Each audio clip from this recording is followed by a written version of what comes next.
예수의 죽음. 예수는 활동 당시 모든 사람의 오해에 둘러싸여 있었다. 짧은 생애 동안 민중도, 적대자도, 제자들마저도 그를 전혀 이해하지 못했다.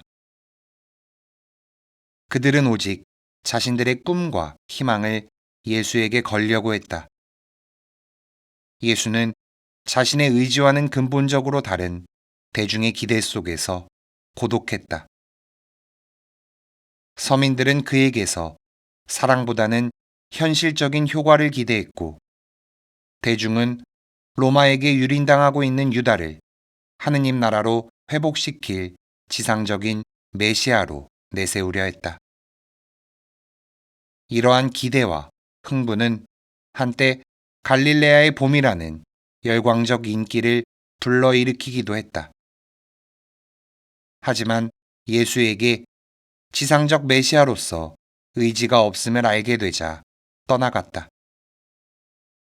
예수의 비극적인 십자가상 죽음은 이때부터 이미 시작되었던 것이다. 이상이 내가 쓴 예수의 생애의 줄거리이다. 이 책은 일부 그리스도인들의 빈축을 사고 비판을 받았다. 예수를 무력한 인간으로 그렸기 때문이다. 더불어 성경에 기록된 예수의 기적사화를 그의 사랑의 행위나 부활의 의미보다 중시하지 않았기 때문일 것이다. 하지만 내 생각은 여전히 바뀌지 않았다. 예수는 지상적 메시아로서의 기대를 저버렸기 때문에 사람들에게 무력한 존재로 비쳤다. 제자들조차 예수를 저버린 것은 그가 자신들의 기대에 미치지 못했고 아무것도 할 수 없는 스승이라 여겼기 때문이다. 그런데 성경의 중요한 문제는 여기서 시작된다. 무력했던 예수가 어째서 죽은 후에 하느님의 아들로 불리게 되었을까? 십자가에 매달린 예수를 저버리고 도망친 제자들은 왜 그 후에 목숨을 걸고 스승의 가르침을 전하려고 했을까? 무력한 예수가 영광의 그리스도로 바뀐 이유는 무엇일까? 겁쟁이였던 제자들이 어떻게 강한 신념과 신앙을 지니게 되었을까? 이것이 성경에서 제시하는 의문점이다. 만일 예수가 처음부터 사람들의 이해와 사랑을 받는 전능한 존재였다면 아마도 이런 의문과 과제, 수수께끼는 품지 않아도 되었을 것이다. 이 과제는 예수가 사람들에게 무력한 인간으로 보였기 때문에 중요한 의미를 지닌다. 작가 토마스 스턴스 엘리엇은 대성당의 살인에서 그리스도인의 말에는 현실적인 말과 차원이 다른 의미가 있다고 했다. 예를 들어 지상적인 의미의 행복과 그리스도인이 말하는 행복은 본질적으로 다르다. 그리고 지상적인 의미에서의 무력함도 그리스도교 세계에서는 결코 무력하지 않았던 것이다. 나는 이제부터 예수 사후에 제자들이 목숨을 걸고 증명하려고 했던 이 근본적인 가치 전환의 과정을 살펴보려 한다. 그러기 위해서는 예수가 가장 무력했던 순환의 파스카와 십자가에서의 죽음을 돌아보아야 한다. 이 부분은 예수의 생애, 결말 부분과 중복되지만 어쩔 수 없다. 문제점을 다시 한번 명확히 살펴보아야 하기 때문이다. 예수가 왜 사형을 당했는지에 대해서는 여러 가지 이야기가 있다. 예수가 로마에 대항할 무리를 결성하여 예루살렘에서 무력적 항거와 기습 작전을 펼쳤기 때문에 빌라도 총독에게 처형되었다는 견해가 있다. 이런 견해는 철학자 카를 카우츠키가 그리스도교 기원에서도 주장한 바가 있다. 오늘날 라이마루스나 아이슬러 같은 학자들도 같은 주장을 한다. 그러나 이러한 무력 혁명설은 추측에 지나지 않는다. 이런 추측은 예수의 제자 가운데 무력 혁명을 추구하는 열혈당원 시몬 같은 사람이 있었다는 점, 예수가 제자들에게 칼이 없는 이는 겉옷을 팔아서 칼을 사라 라고 한 것, 제자 중 하나가 스승을 붙잡으려는 대사제의 종을 쳐서 그의 귀를 잘라버렸다라는 내용을 근거로 한다. 이는 확실히 확대 해석이다. 만일 예수가 예루살렘에서 로마에 대한 무장 반란을 일으켰다면 빌라도의 추궁은 예수 한 사람의 처형으로 끝나지 않을 테고 베드로를 비롯한 제자들도 십자가형에 처해졌으리라. 빌라도는 성경에 묘사된 연약한 이미지와는 달리 실제로는 유다인들에게 심한 탄압 정책을 썼다. 그런데 예수만 처형당하고 이에 가담한 제자들은 아무 처벌도 받지 않았다는 것은 아무래도 이상하다. 이 점을 보더라도 나는 예수의 무력 반란설을 인정할 수 없다. 예수를 재판하고 처형시킨 것이 로마인인지 대사제 카야파를 의장으로 한 유다 의회인지에 대해서도 의견이 분분하다. 이는 당시 로마가 유다 의회에 사형 집행권을 허락했는지 여부와 관련되어 있다. 이에 대해 돌로 쳐 죽이는 처형법은 유다인에게도 허락되었다는 의견이 있는가 하면 십자가형에 대한 처형권은 로마에게만 있었다는 의견도 있다. 하지만 한 가지 인정할 수밖에 없는 사실이 있다. 바로 예수가 재판을 받고 사형에 처해졌다는 점이다. 예수는 재판에 처해져 조롱과 멸시를 받고 4월 예루살렘의 더위 속에서 처형되었다. 성경이 묘사하는 이 순환사화가 어느 정도 사실에 근거하고 있는지에 대해 한스 리치만처럼 의문을 품는 학자도 있다. 하지만 스승을 저버리고 뿔뿔이 흩어진 제자들이 이 광경을 목격할 수 없었다 하더라도 사람들에게서 자세하게 전해들을 수 있었을 것이다. 그래서 순환사화의 모든 내용이 창작이라고 판정하기는 힘들다. 어쨌든 성경에 기록된 이 순환사화를 읽어보면 무력한 예수의 모습에 놀라지 않을 수 없다. 순환사화의 가장 큰 특징은 무력한 예수, 무능한 예수를 전면에 내세운다는 점이다. 성경 저자에 따르면 이전의 예수는 여러 가지 능력을 발휘했다. 병자들을 고치고 죽은 이를 다시 살리고 지혜로운 말을 하는 예언자의 모습을 보여준다. 또한 성경 저자들은 예수가 제자들에게 믿음직스러운 스승이었다는 점을 자주 언급한다. 그런데 이 순환사화에 묘사된 예수는 그 어떠한 항변도 저항도 하지 않는 무력한 사람이다. 예수를 돕는 이는 아무도 없다.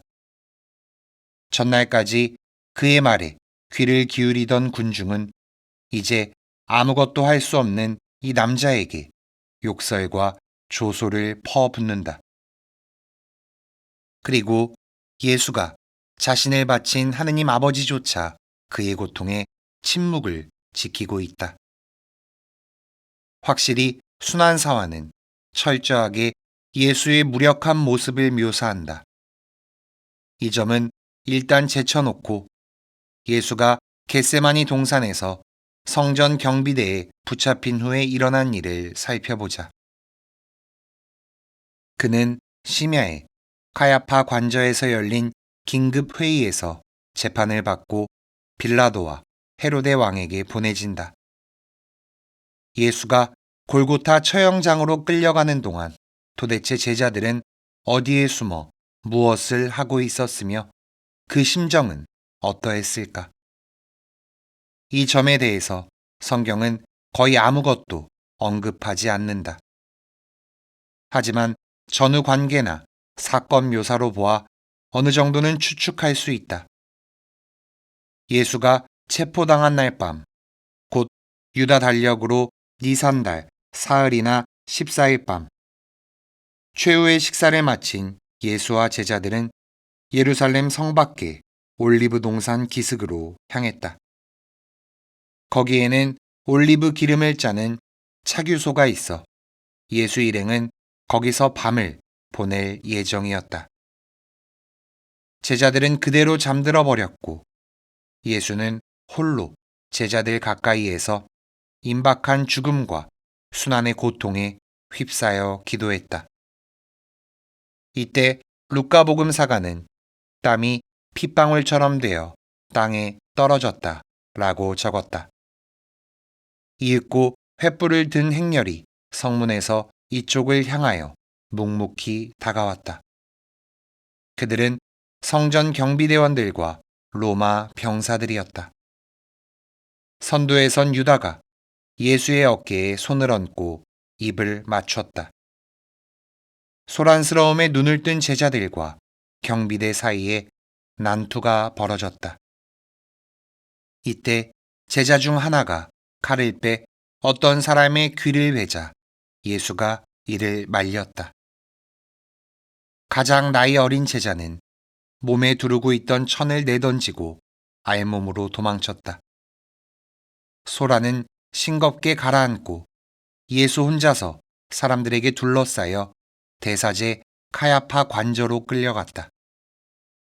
도망친 제자들은 그 뒤에 어떻게 했을까? 공관복음서와 요한복음서 모두 베드로가 예수를 부인한 이야기 외에는 아무것도 언급하지 않는다. 하지만 성경의 내용으로 볼 때 그들이 예루살렘에서 아주 가까운 곳에 숨어 있었다는 것은 확실하다. 제자들은 아마 예루살렘으로부터 도보로 30분이 채 안 걸리는 베타니아의 마르타와 마리아 자매의 집에 숨어 있었을 것이다. 그들은 스승을 저버리고 도망친 그날 밤에 공포와 불안에 휩싸였다. 스승을 이해하지는 못했으나 그의 온화함과 인격의 마음이 끌렸다. 그런 스승이 재판받고 능욕당할 때 자신들은 비겁하게 도망쳐 숨어버렸다. 제자들의 마음은 회한과 자기 혐오의 감정으로 가득 차 있었을 것이다. 훗날 이 부끄러운 추억이 베드로가 예수를 부인한 이야기를 생성하게 되었다고 해도 결코 이상한 일은 아니다.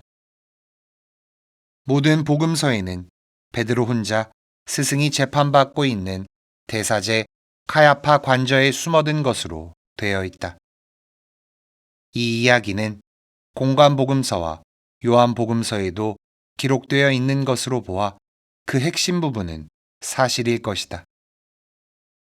그들은 예수님을 붙잡아 카야파 대사제에게 끌고 갔다. 그곳에는 율법학자들과 원로들이 모여 있었다. 베드로는 멀찍이 떨어져 예수님을 뒤따라 대사제의 저택까지 가서 결말을 보려고 안뜰로 들어가 시종들과 함께 앉았다. 베드로는 안뜰 바깥쪽에 앉아 있었는데 하녀 하나가 그에게 다가와 말하였다. 당신도 저 갈릴레아 사람 예수와 함께 있었지요? 그러자 베드로는 모든 사람 앞에서 나는 당신이 무슨 말을 하는지 모르겠소 하고 부인하였다. 그가 대문께로 나가자 다른 하녀가 그를 보고 거기에 있는 이들에게 이 이는 나자렛 사람 예수와 함께 있었어요 하고 말하였다. 그러자 베드로는 맹세까지 하면서 나는 그 사람을 알지 못하오 하고 다시 부인하였다. 그런데 조금 뒤에 거기 서 있던 이들이 베드로에게 다가와 당신도 그들과 한패임이 틀림없소. 당신의 말씨를 들으니 분명하오 하고 말하였다. 그때의 베드로는 거짓이면 천벌을 받겠다고 맹세하기 시작하며 나는 그 사람을 알지 못하오 하였다. 그러자 곧 닭이 울었다. 베드로는 닭이 울기 전에 너는 3번이나 나를 모른다고 할 것이다 하신 예수님의 말씀이 생각나서 밖으로 나가 슬피 울었다. 이 이야기가 사실을 토대로 해서 이루어졌다고 하더라도 글자 그대로 받아들이기에는 석연치 않은 점이 있다. 나는 여기에 등장하는 베드로는 베드로 한 사람만을 얘기하는 것이 아니라 예수를 저버린 제자들 모두를 나타내는 거라고 생각한다. 이는 베드로를 쓴 신학자 오스카 쿨만도 지적한 바 있다. 베드로는 언제나 제자들의 대변자로 등장한다. 마르코 복음서 8장 33절에 기록되어 있는 내용에 따르면 예수는 모든 제자들 앞에서 베드로를 질책하는데 이 질책은 베드로 개인이 아니라 제자들 모두를 대상으로 하고 있다.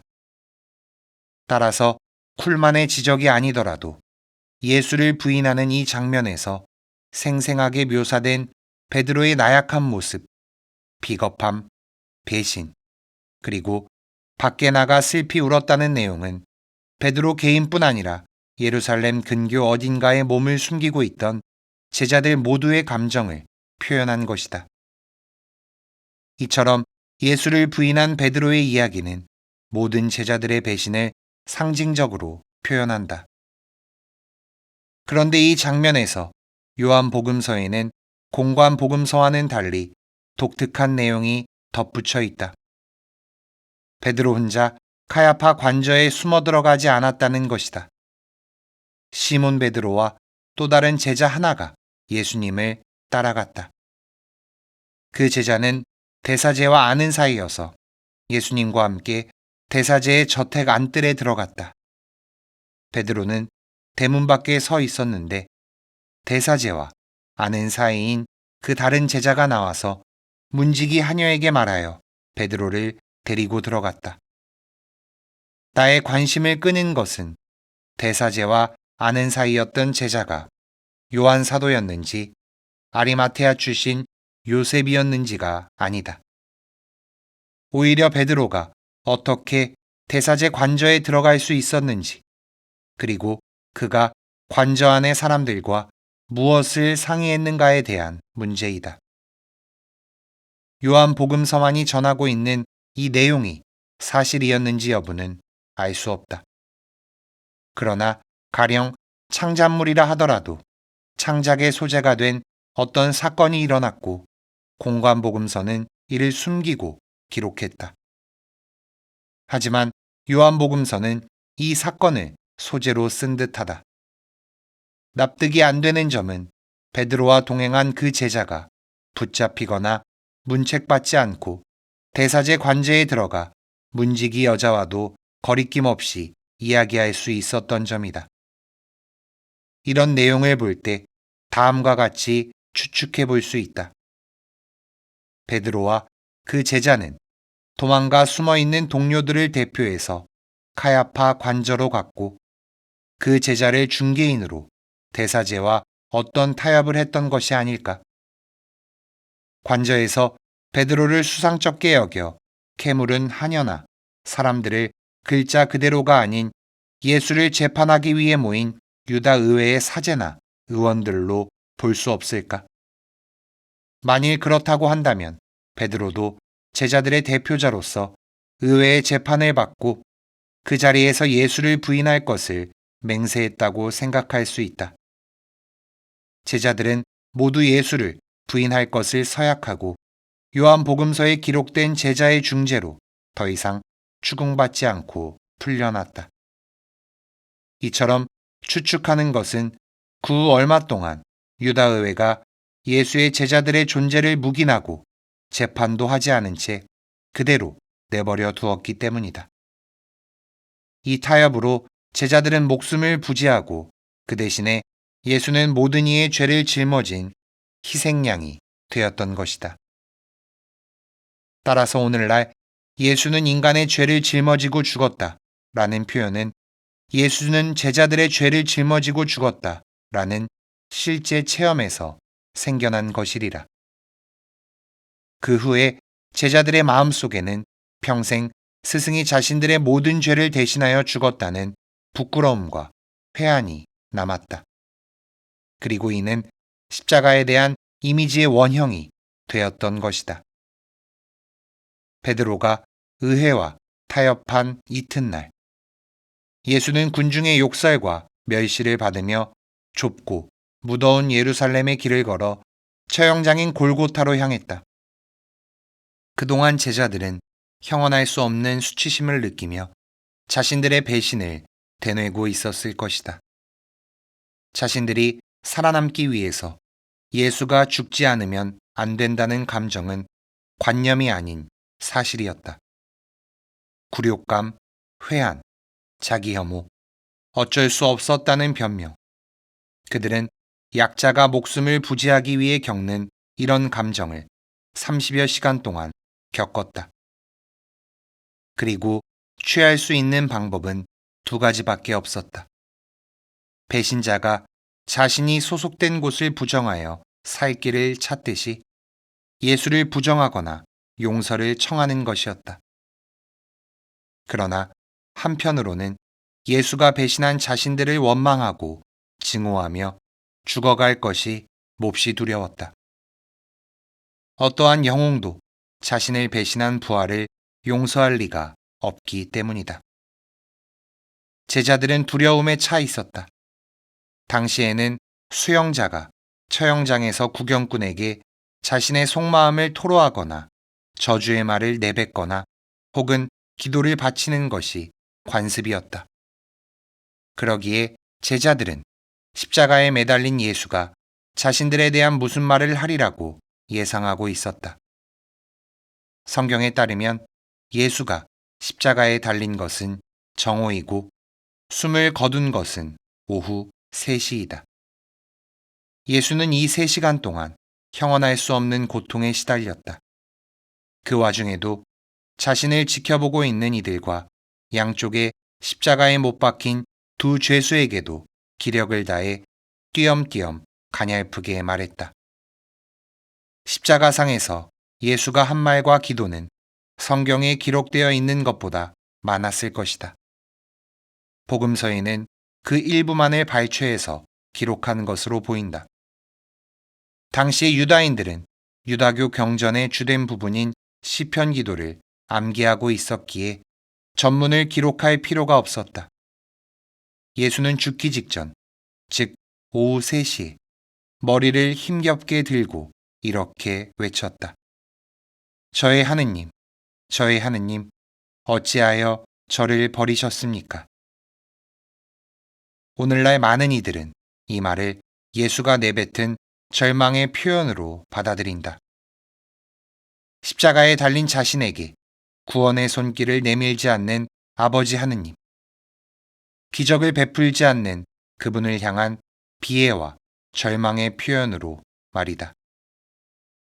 그러나 이러한 해석은 당시 유다인들의 습관을 모르기 때문에 생기는 것이다. 이 말은 시편 22편에 저의 하느님, 저의 하느님, 어찌하여 저를 버리셨습니까? 라는 비애에 찬 하소연이지만 시편을 읽어보니라면 이 비애의 하소연이 이윽고 저는 당신 이름을 제 형제들에게 전하고 모임 한가운데에서 당신을 찬양하오리다 라는 찬가로 바뀐다는 점을 알아차릴 것이다. 따라서 이 말은 절망의 표현이 아니라 하느님을 찬미하는 노래의 첫 부분이다. 루카 복음서에 따르면 예수는 이 기도를 바친 뒤 조금 있다가 제 목숨을 당신 손에 맡기니 라는 31편의 기도를 바치며 숨을 거두었다. 이는 그가 저의 하느님, 저의 하느님, 어찌하여 저를 버리셨습니까? 로 시작하여 제 목숨을 당신 손에 맡기니 주 진실하신 하느님, 당신께서 저를 구원하시리이다 라는 31편의 기도까지 숨을 헐떡이며 바쳤다는 것을 명백히 보여준다. 예수는 십자가에서 기력을 잃은 후에도 몽롱한 의식 속에서 시편 한 구절 한 구절을 바쳤다. 공관 복음서와 요한 복음서는 십자가상에서 예수가 한 말을 서로 다르게 기록하고 있다. 더불어 십자가에 달린 죄수 중 한 명에게 너는 오늘 나와 함께 낙원에 있을 것이다 라고 한 말은 루카 복음서에만 기록되어 있다. 이는 다른 복음서에는 없는 내용이다. 루카 복음서에는 또한 아버지, 저들을 용서해 주십시오. 저들은 자기들이 무슨 일을 하는지 모릅니다. 라는 말이 예수의 유언으로 기록되어 있다. 하지만 요한 복음서에 나오는 목마르다, 다 이루어졌다 라는 말은 없다. 순환 사화를 사실에 근거한 이야기가 아닌 초기 그리스도교 공동체의 전례문으로 여기는 학자들이 있다. 그들은 십자가상의 이 말을 예수의 생애를 입으로 전했던 전승자의 해석에 따라 만들어진 것으로 생각하기도 한다. 한발 양보하여 그런 의견을 받아들인다 하더라도 이런 해석이 가능하려면 근거가 되는 무언가가 존재해야 한다. 다시 말해 예수가 십자가상에서 한 말이 성경에 기록된 그대로는 아니었다고 하더라도 본질적으로는 성경에 기록되어 있는 말과 같은 내용이었다고 생각할 수 있다. 그렇지 않다면 이 말들이 초기 그리스도교 공동체의 중요한 전례 문구로 사용될 수 없었을 것이다. 십자가상의 예수가 한 말은 두 가지로 구분된다. 하나는 시편 기도를 통해서 보여준 하느님을 향한 절대적인 신뢰이다. 또 하나는 하느님께 자신을 그토록 고통스럽게 한 이들을 용서해 주시기를 청하는 말이다. 아버지, 저들을 용서해 주십시오. 저들은 자기들이 무슨 일을 하는지 모릅니다. 제자들은 예루살렘 근교에 몸을 숨기고 예수가 십자가 위에서 무슨 말을 할지, 자신들을 얼마나 원망하며 죽을지 두려워하고 있었다. 그러다 처형장에 나가 있던 여자들, 예수의 어머니 마리아와 마리아 막달레나 같은 이들에게 모든 사실을 듣게 되었다.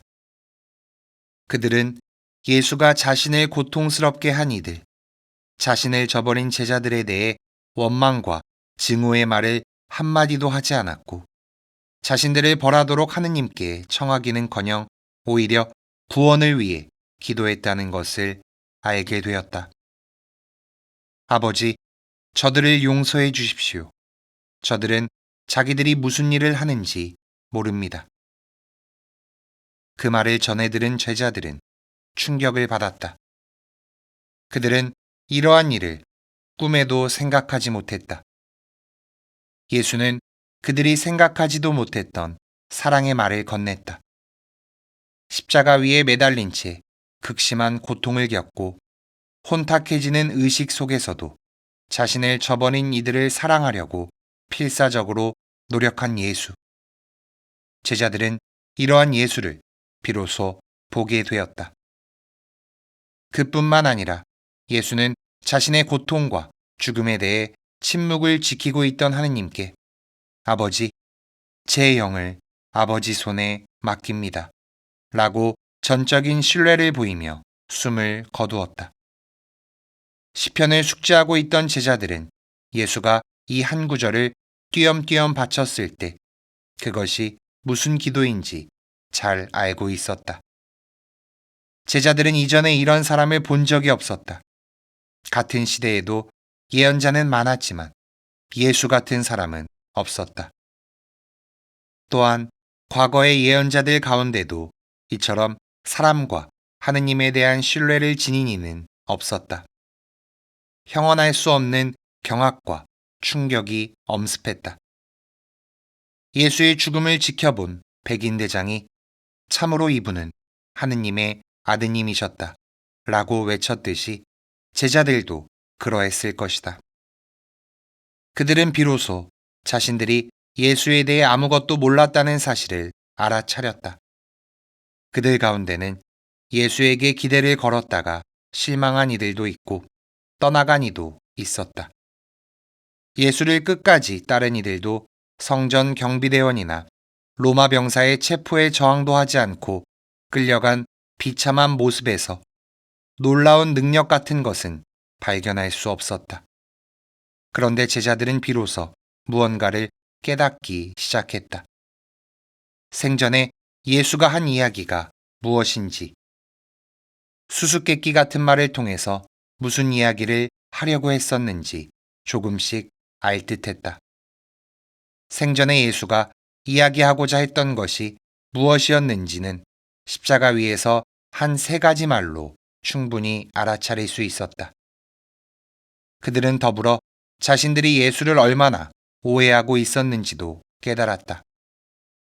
현실적으로 무력했던 예수, 군중으로부터 쫓겨나고 많은 제자들조차도 떠나가 버린 무력한 이. 그러나 그보다도 훨씬 숭고하고 훨씬 영원한 것이 무엇인지 제자들은 이때 희미하게나마 터득했다. 예수 사후에 뿔뿔이 흩어진 제자들이 다시 모여 예수를 구세주로서 모시기까지는 다음 장부터 다룰 여러 과정과 단계를 거치게 될 것이다.